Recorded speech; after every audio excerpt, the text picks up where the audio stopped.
ಪ್ರಗತಿಪರ ರೈತರು ಮತ್ತು FPOಗಳ ಸಭೆಗಳು ಕಿಸಾನ್ ಮೋರ್ಚಾದ ರಾಷ್ಟ್ರೀಯ ಉಪಾಧ್ಯಕ್ಷ ಆಗಿರ್ತಕ್ಕಂಥ ಮಾನ್ಯ ಶ್ರೀ ಜೈ ಸೂರ್ಯಂ ಅವರೇ, ಪ್ರಧಾನ ಕಾರ್ಯದರ್ಶಿಗಳಾಗಿರ್ತಕ್ಕಂಥ ರಾಷ್ಟ್ರೀಯ ಶಿವಮೊಗ್ಗ ಗ್ರಾಮೀಣ ವಿಧಾನಸಭಾ ಕ್ಷೇತ್ರ ಇವತ್ತು ಇಲ್ಲಿ ಈ ಒಂದು ವಿಶೇಷ ಸಭೆಯ ಒಂದು ಆಯೋಜನೆ ಆಗಿರ್ತಕ್ಕಂಥದ್ದು.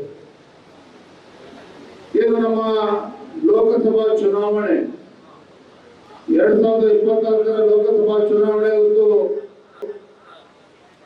ಕ್ಷಣಗಣನೆ ಈಗಾಗಲೇ ಪ್ರಾರಂಭ ಆಗಿದೆ. ಮುಂದಿನ ತಿಂಗಳು 7ನೇ ತಾರೀಕು ಮತದಾನ.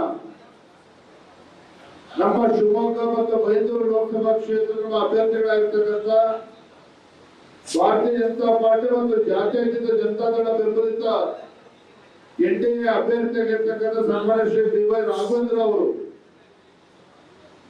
ಮತ್ತೊಮ್ಮೆ 4ನೇ ಬಾರಿಗೆ ಲೋಕಸಭಾ ಚುನಾವಣೆಯಲ್ಲಿ ಸ್ಪರ್ಧೆ ಮಾಡಿದ್ದಾರೆ. ನಮಗೆಲ್ಲ ತಿಳಿದಿರ್ತಕ್ಕಂಥ ವಿಚಾರ. ರಾಘಣ್ಣ ಅವರು ಒಬ್ಬ ಕ್ರಿಯಾಶೀಲ ಸಂಸದರಾಗಿ ಯಾವ ರೀತಿ ಜಿಲ್ಲೆಯಲ್ಲಿ ಪ್ರತಿಯೊಂದು ವಿಧಾನಸಭಾ ಕ್ಷೇತ್ರದಲ್ಲಿ ಅಭಿವೃದ್ಧಿಗೆ ಒತ್ತಡ ಕೊಟ್ಟಿರ್ತಕ್ಕಂಥದ್ದು,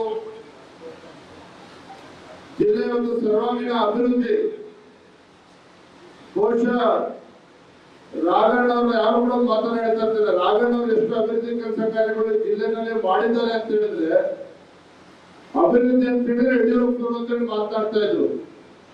ಯಡಿಯೂರಪ್ಪನವರಿಗಿಂತ 10 ಹೆಜ್ಜೆ ಮುಂದೋಗಿ ನಮ್ಮ ಶಿವಮೊಗ್ಗ ಜಿಲ್ಲೆ ಸರ್ವಾಂಗೀಣ ಅಭಿವೃದ್ಧಿ ಆಗಿದೆ ಅಂತ ಹೇಳಿದ್ರೆ ಅದಕ್ಕೆ ಸನ್ಮಾನ್ಯ BY ರಾಘವೇಂದ್ರ ಅವರ ಕೊಡುಗೆ ಅಪಾರವಾಗಿರ್ತಕ್ಕಂಥದ್ದು ಅನ್ನೋದನ್ನ ಇವತ್ತು ನಾನು ಹೇಳೋದಕ್ಕೆ ಇಚ್ಛೆ ಪಡ್ತೇನೆ. ಈ ದೇಶದ ಪ್ರಧಾನಮಂತ್ರಿ ನರೇಂದ್ರ ಮೋದಿಜಿಯವರು ದೇಶದಲ್ಲಿ ಮತ್ತೊಮ್ಮೆ ಪ್ರಧಾನಮಂತ್ರಿ ಆಗಬೇಕು, ಇದು ಕೇವಲ ನಮ್ಮೆಲ್ಲರ ಅಭಿಲಾಷೆ ಅಷ್ಟೇ ಅಲ್ಲ. ನರೇಂದ್ರ ಮೋದಿಜಿಯವರು ಕಳೆದ 10 ವರ್ಷದಲ್ಲಿ ಮಾಡ್ಕೊಂಡು ಬಂದಿರ್ತಕ್ಕಂಥ ಅಭಿವೃದ್ಧಿ ಕೆಲಸ ಕಾರ್ಯಗಳ ಪರಿಣಾಮ ಮಾಜಿ ಪ್ರಧಾನಮಂತ್ರಿಗಳಾಗಿರ್ತಕ್ಕಂಥ ದೇವೇಗೌಡರು ಸಹ ದೇವೇಗೌಡರು ದೇಶದ ಅಭಿವೃದ್ಧಿಯ ದೃಷ್ಟಿಯಿಂದ ಮತ್ತೊಮ್ಮೆ ಪ್ರಧಾನಮಂತ್ರಿ ಆಗಬೇಕು, ನಾವು JDS ಕೂಡ ಇವತ್ತು ಬಿಜೆಪಿಗೆ ಬೆಂಬಲ ನೀಡಿದ್ದೇವೆ ಅಂತ ಹೇಳಿ ಇವತ್ತು ರಾಜ್ಯದಲ್ಲಿ ಒಟ್ಟಾಗಿ ಒಂದಾಗಿ ಹೋಗ್ತಾ ಇರ್ತಕ್ಕಂಥದ್ದು ನಾವೆಲ್ಲ ನೋಡ್ತಾ ಇದ್ದೇವೆ. ಇಡೀ ರಾಜ್ಯದಲ್ಲಿ ಒಂದು ಬಿಜೆಪಿ ಮತ್ತು JDS ಪಕ್ಷದ ಪರವಾಗಿ ಪೂರ್ವಕವಾಗಿ ವಾತಾವರಣ ನಿರ್ಮಾಣ ಆಗಿದೆ. ಶಿವಮೊಗ್ಗ ಜಿಲ್ಲೆಯಲ್ಲೂ ಸಹ ಎಲ್ಲಾ ವಿಧಾನಸಭಾ ಕ್ಷೇತ್ರದಲ್ಲಿ ವಿಶೇಷವಾಗಿ ನಮ್ಮ ಶಾಸಕರಾಗಿರ್ತಕ್ಕಂಥ ಶಾರದಾ ಪೂರ್ವ ನಾಯಕರು ಕೂಡ ರಾಘಣ್ಣ ಅವರಿಗೆ ಬಿಜೆಪಿಗೆ ದೊಡ್ಡ ಶಕ್ತಿಯನ್ನು ತುಂಬತಕ್ಕಂಥ ಕೆಲಸ ಮಾಡ್ತಾ ಇದ್ದಾರೆ. ನಮ್ಮ ಅಶೋಕ್ ನಾಯಕರು ಜಿಲ್ಲೆ ಎಲ್ಲ ಬಿಜೆಪಿ ಮತ್ತು JDS ಪಕ್ಷದ ಎಲ್ಲ ಮುಖಂಡರು ಕಾರ್ಯಕರ್ತರು ಒಟ್ಟಾಗಿ 2 ಪಕ್ಷಗಳು ಒಟ್ಟಾಗಿ ಹೋಗ್ತಾ ಇದೆ. ಒಂದು ಯಾಕೆ ಒಂದು ದೇಶದಲ್ಲಿ ನರೇಂದ್ರ ಮೋದಿ ಅವರು ಮತ್ತೊಮ್ಮೆ ಪ್ರಧಾನಮಂತ್ರಿ ಆಗಬೇಕು. ಬಂಧುಗಳು ತಮಗೆಲ್ಲ ಗೊತ್ತಿದೆ, ನರೇಂದ್ರ ಮೋದಿಜಿಯವರು ಈ ದೇಶದಲ್ಲಿ ಮತ್ತು ರಾಜ್ಯದಲ್ಲಿರ್ತಕ್ಕಂಥ ರೈತರ ಒಂದು ಆದಾಯ ದ್ವಿಗುಣ ಆಗಬೇಕು ಅಂತೇಳಿ ಹಲವಾರು ಆಯೋಜನೆಗಳನ್ನ ಮಾಡಿದ್ರು ಸಹ ಅದಕ್ಕೆ ದೇಶದಲ್ಲಿರ್ತಕ್ಕಂಥ ಕಾಂಗ್ರೆಸ್ ಪಕ್ಷ ಕಲ್ಲಾಗ್ತಕ್ಕಂಥ ಕೆಲಸವನ್ನ ಮಾಡಿದ್ದಾರೆ. ಆದರೂ ಸಹ ನರೇಂದ್ರ ಮೋದಿಜಿಯವರು ಇವತ್ತೆಲ್ಲ ಕಾಂಗ್ರೆಸ್ ಒತ್ತಡದಿಂದ ಅವರ ದಬ್ಬಾಳಿಕೆಯಿಂದ ಕೆಲವು ಕಾನೂನುಗಳನ್ನು ಹಿಂಪಡೆದಿದ್ರು ಸಹ ಅವರ ಒಂದು ಚಿಂತನೆ ಏನು ಅಂತ ಹೇಳಿದ್ರೆ, ಇವತ್ತು ದೇಶ ಅಭಿವೃದ್ಧಿ ಆಗ್ಬೇಕು ಅಂತ ಹೇಳಿದ್ರೆ, ಭಾರತ ಇವತ್ತು ಅಭಿವೃದ್ಧಿ ಪಥದಲ್ಲಿ ಮುಂದೆ ಸಾಗಬೇಕು ಅಂತ ಹೇಳಿದ್ರೆ, ಇವತ್ತು ದೇಶಕ್ಕೆ ತುತ್ತು ಅನ್ನವನ್ನು ಕೊಡ್ತಕ್ಕಂಥ ರೈತ ಅವರ ಬದುಕು ಕೂಡ ಅವರು ಬಾಳು ಕೂಡ ಹಸನಾಗಬೇಕು ಅಂತಕ್ಕಂಥದ್ದು ಪ್ರಧಾನಮಂತ್ರಿಗಳ ಒಂದು ಇಚ್ಛೆ ಮತ್ತು ಅವರ ಸ್ಪಷ್ಟತೆಯೂ ಕೂಡ ಇದೆ. ಹಿಂದೆ ನಮ್ಮ ನಾಯಕರಾಗಿರ್ತಕ್ಕಂಥ ಮಾಜಿ ಮುಖ್ಯಮಂತ್ರಿ ಸನ್ಮಾನ್ಯ ಯಡಿಯೂರಪ್ಪನವರು ಅವರು ರೈತರ ಹೆಸರಿನಲ್ಲಿ ಪ್ರಮಾಣ ವಚನ ತೆಗೆದುಕೊಂಡು ರೈತರಿಗೆ ಪ್ರತ್ಯೇಕ ಬಜೆಟ್ ಅನ್ನು ಮಂಡನೆ ಮಾಡಿ ಇವತ್ತು ರೈತರ ಪಂಪ್ಸೆಟ್ಗಳಿಗೆ ಉಚಿತ ವಿದ್ಯುತ್ ಅನ್ನು ಕೊಟ್ಟು ಯಾವ ರೀತಿ ರೈತರ ಬಾಳು ಹಸನಾಗಬೇಕು ಅನ್ನುವ ಯೋಜನೆಗಳನ್ನ ಕೊಟ್ಟಿದ್ದಾರೆ ಅನ್ನೋದು ತಾವೆಲ್ಲರೂ ಕೂಡ ನೋಡಿದ್ದೀವಿ. ಕಾಂಗ್ರೆಸ್ ಸರ್ಕಾರ ಬಂದ್ಮೇಲೆ ಅವ್ರೇನು ಭಾಗ್ಯಗಳು ಕೊಡ್ತಾ ಇದ್ದಾರೆ ಅದಕ್ಕೆ ರಾಜ್ಯದ ಆರ್ಥಿಕ ಪರಿಸ್ಥಿತಿ ಮೇಲೆ ಯಾವ ರೀತಿ ದುಷ್ಪರಿಣಾಮ ಬೀರುತ್ತದೆ ಅದನ್ನ ಹೆಚ್ಚು ಉಲ್ಲೇಖ ಮಾಡೋದಕ್ಕೆ ಹೋಗೋದಿಲ್ಲ. ನಮ್ಮ ರಾಜ್ಯದ ರೈತ ಮೋರ್ಚಾ ಅಧ್ಯಕ್ಷರು ನರೇಂದ್ರ ಮಾತನಾಡ್ತಾರೆ. ಶಿಕಾರಿಪುರದಲ್ಲಿ ಈಗಾಗಲೇ ದೊಡ್ಡ ಸಂಖ್ಯೆಯಲ್ಲಿ ಒಂದು ಯುವ ಸಮಾವೇಶ 10 ಗಂಟೆಯಿಂದ ಪ್ರಾರಂಭ ಆದ ತಕ್ಷಣ ಹೋಗಬೇಕಾಗಿದೆ. ನಾನೇನು ಹೇಳಿಕೊಟ್ಟಿದ್ದೇನೆ ಅಂತ ಹೇಳಿದ್ರೆ, ರೈತರ ಬಗ್ಗೆ ಮೊಸಳ ಕಣ್ಣಿಯನ್ನು ಸುತ್ತಕ್ಕಂಥ ಕಾಂಗ್ರೆಸ್ ಸರ್ಕಾರ, ಹಿಂದೆ ಬಿಜೆಪಿ ಸರ್ಕಾರ ಇದ್ದಾಗ, ಯಡಿಯೂರಪ್ಪ ಮುಖ್ಯಮಂತ್ರಿ ಇದ್ದಾಗ ರೈತರ ತಮ್ಮ ಪಂಪ್ಸೆಟ್ಗಳಿಗೆ ವಿದ್ಯುತ್ ಸಂಪರ್ಕ ತೆಗೆದುಕೊಳ್ಬೇಕು ಅಂತ ಹೇಳಿದ್ರೆ, ಪಿಸಿಗಳು ಹಾಕಿಸ್ಕೋಬೇಕು ಅಂತ ಹೇಳಿದ್ರೆ 25,000 ರೂಪಾಯಿ ಕಟ್ಟಿದ್ರೆ ಸೆಟ್ ಆಗ್ತಾ ಇತ್ತು. ಆದ್ರೆ ಕಾಂಗ್ರೆಸ್ ಸರ್ಕಾರ, ಸಿದ್ದರಾಮಯ್ಯ ಸರ್ಕಾರ ಬಂದ್ಮೇಲೆ ಇವತ್ತು 1.5-2 ಲಕ್ಷ ರೂಪಾಯಿ ಕಟ್ಟಬೇಕು ಒಬ್ಬ ರೈತ. ಇಂಥ ಬರದ ಸಂದರ್ಭದಲ್ಲಿ ತನ್ನ ಹೊಲಕ್ಕೆ ವಿದ್ಯುತ್ ಸಂಪರ್ಕ ತೆಗೆದುಕೊಳ್ಬೇಕು, ಪಡೆದುಕೊಳ್ಬೇಕು ಅಂತ ಹೇಳಿದ್ರೆ 2 ಲಕ್ಷ ರೂಪಾಯಿ ಹಣವನ್ನ ಕಟ್ಟಬೇಕಾಗ್ತದೆ. ಇದು ಈ ರಾಜ್ಯ ಸರ್ಕಾರದ ರೈತ ವಿರೋಧಿ ನೀತಿ ಏನು ಅನ್ನೋದನ್ನು ತೋರಿಸ್ತದೆ. ಇವತ್ತು ಬರದ ವಿಚಾರದಲ್ಲಿ ಇವತ್ತು ಸಾಕಷ್ಟು ಟೀಕೆಗಳನ್ನ ಕೇಂದ್ರ ಸರ್ಕಾರದಿಂದ ಮಾಡ್ತಾರೆ. ನಾನು ತಮಗೆ ಕೇಳೋದಕ್ಕೆ ಇಚ್ಛೆ ಪಡ್ತೇನೆ.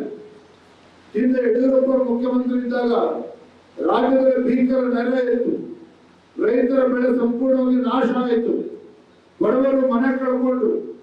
ಅಂತ ಸಂದರ್ಭದಲ್ಲಿ ಯಡಿಯೂರಪ್ಪನವರು ಬಿಜೆಪಿ ಸರ್ಕಾರ ಕೇಂದ್ರ ಸರ್ಕಾರದ ಪರಿಹಾರಕ್ಕೆ ಇವತ್ತೇನು ಕಾಂಗ್ರೆಸ್ ಸರ್ಕಾರ ಮುಖ್ಯಮಂತ್ರಿಗಳು ಕಾಯ್ತಾ ಇದ್ದರು. ತನ್ನ ಖಜಾನೆಯಿಂದ ರೈತರಿಗೆ 1 ರೂಪಾಯಿ ಕೂಡ ಹಣವನ್ನ ಕೊಡ್ತಾ ಇರ್ತಕ್ಕಂಥ ಕಾಂಗ್ರೆಸ್ ಸರ್ಕಾರ ಪರಿಹಾರವನ್ನು ಕೊಡೋದಕ್ಕೆ ಸಾಧ್ಯ ಆಗ್ತಾ ಇಲ್ಲ. ಆದ್ರೆ ಯಡಿಯೂರಪ್ಪನವರು ರಾಜ್ಯದ ಮುಖ್ಯಮಂತ್ರಿ ಇದ್ದಾಗ ಇವತ್ತು ರೈತರಿಗೆ ಪರ್ ಹೆಕ್ಟೇರ್ಗೆ 14,000 ರೂಪಾಯಿ ಪರಿಹಾರವನ್ನ ಇಂಥ ಸಂದರ್ಭ ರೈತರಿಗೆ ಸಂಕಷ್ಟ ಇದ್ದಾಗ ಕೊಟ್ಟಿದ್ರು. ಮತ್ತೆ ಭೀಕರ ನೆರೆ ಆದಾಗ ಏನು ಹಾರ್ಟಿಕಲ್ಚರ್ ಕ್ರಾಪ್ಸ್ ಇತ್ತು, ಅದಕ್ಕೆ 24,000 ರೂಪಾಯಿ ಪರ್ ಹೆಕ್ಟೇರ್ ನ ಕೊಟ್ಟಿರ್ತಕ್ಕಂಥದ್ದು ಕೂಡ ನಿಮಗೆಲ್ಲ ಗೊತ್ತಿರ್ತಕ್ಕಂಥ ವಿಚಾರ. ಇಷ್ಟೆಲ್ಲ ನಡುವೆ ಸಹ ಏನು ನೆರೆ ಸಂದರ್ಭದಲ್ಲಿ ಬಡವರು ಮನೆ ಕಳ್ಕೊಂಡ್ರು. NDRF ಪ್ರಾರಂಭ ಪ್ರಕಾರ 1 ಲಕ್ಷ ಇದ್ರೆ ಯಡಿಯೂರಪ್ಪನವರು 4 ಲಕ್ಷ ರೂಪಾಯಿ ಕೊಟ್ಟು ಇವತ್ತು ಆ ಬಡವರಿಗೆ ಅಂತ ನೆರೆ ಸಂದರ್ಭಗಳು ಕೂಡ ಇವತ್ತು ಯಡಿಯೂರಪ್ಪನವರು ಕೈ ನೋಡ್ತಕ್ಕಂಥ ಕೆಲಸವನ್ನ ಮಾಡಿದ್ದಾರೆ. ಇವತ್ತು ನಮ್ಮ ಪ್ರಧಾನಮಂತ್ರಿ ನರೇಂದ್ರ ಮೋದಿಜಿಯವರು ಈ ದೇಶದಲ್ಲಿರ್ತಕ್ಕಂಥ ಎಲ್ಲ FPOಗಳನ್ನ ಒಂದು ತಗಡಿಯಲ್ಲಿ ಒಂದು ತಂದು ಅವರೆಲ್ಲರೂ ಕೂಡ ಎಲ್ಲ ಸುಮಾರು ದೇಶದಲ್ಲಿ 10,000 FPOಗಳನ್ನ ಏನು ಫಾರ್ಮರ್ ಪ್ರೊಡ್ಯೂಸರ್ಸ್ ಆರ್ಗನೈಸೇಷನ್ ಇದಾವೆ, ಇದು ರೈತ ಉತ್ಪಾದಕ ಸಂಸ್ಥೆಗಳಿದ್ದಾವೆ.